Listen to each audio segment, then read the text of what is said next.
Hello friends, welcome back to our channel.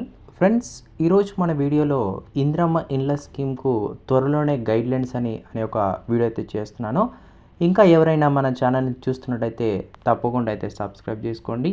అలానే మన వీడియోని లైక్ చేయండి. మీరు లైక్ చేయడం ద్వారా చాలామందికి మన వీడియో అనేది రీచ్ అవుతుంది. సో వాళ్ళు కూడా ఒక ఇంపార్టెంట్ ఇన్ఫర్మేషన్ అనేది తెలుసుకుంటారు. త్వరలోనే గైడ్లైన్స్ కసరత్తు చేస్తున్న హౌసింగ్ అధికారులను ఈరోజు మనకి పత్రికాముఖంగా అయితే అప్డేట్ అయితే రావడం జరిగింది. ఇతర రాష్ట్రాల్లో అమలవుతున్న ఇండ్ల స్కీమ్పై స్టడీ అయితే చేస్తున్నారు. ఈ నెలాఖరు కల్లా గైడ్లైన్స్ అందజేసే అవకాశం.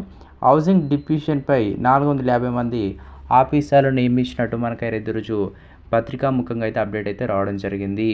ఎవరైతే తెలంగాణ రాష్ట్రంలో కాంగ్రెస్ ప్రభుత్వం ఏర్పడిన తర్వాత ప్రజాపాలన ఫామ్లో 6 గ్యారెంటీకి సంబంధించిన అప్లికేషన్లో మీరు ఇందిరమ్మ ఇల్లుకి అప్లై చేసినట్టయితే ఈ యొక్క గైడ్లైన్స్ అయితే మీకే అని చెప్పొచ్చు. త్వరలోనే దీనిపై గైడ్లైన్స్ అయితే విధి విధానాలు అయితే రాష్ట్ర ప్రభుత్వం నియమించినట్టు మనకైతే సమాచారం అయితే ఉంది. ఎవరైతే ఇందిరమ్మ ఇళ్ళ కోసం అప్లై చేసుకున్నారో వారికి తప్పకుండా ఇల్లు వచ్చేలాగా ప్రభుత్వం అయితే చేస్తున్నట్టు మనకైతే సమాచారం.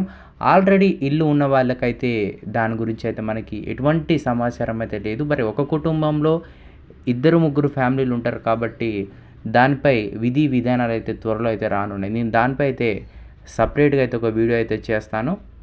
ఇక్కడ చూడొచ్చు మీరు. డిప్యూటేషన్పై వెళ్ళినది తిరిగి హౌసింగ్కు ప్రత్యేక శాఖగా హౌసింగ్ అని భారీగా అప్లికేషన్లు. ప్రజాపాలనలో భాగంగా ఇందిరమ్మ ఇండ్లు స్కీమ్కు రాష్ట్ర వ్యాప్తంగా 25 లక్షల అప్లికేషన్లు వచ్చినట్టు అధికారులు అయితే చెప్తున్నారు.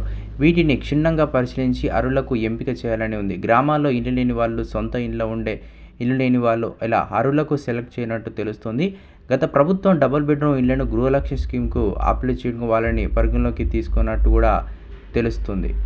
అంటే గత బీఆర్ఎస్ ప్రభుత్వంలో ఎవరైతే కేసీఆర్ డబుల్ బెడ్రూమ్ల కోసం అప్లై చేసుకుంటారో వాళ్ళకైతే రానట్టు ఇక్కడ ఉంది. అంటే ఇక్కడ చూడవచ్చు మీరు. గ్రామాల్లో ఇల్లు లేని వాళ్ళు, సొంత జాగా ఉండి ఇల్లు లేని వాళ్ళు ఇలా అర్హులకు సెలెక్ట్ చేయనట్టు తెలుస్తుంది.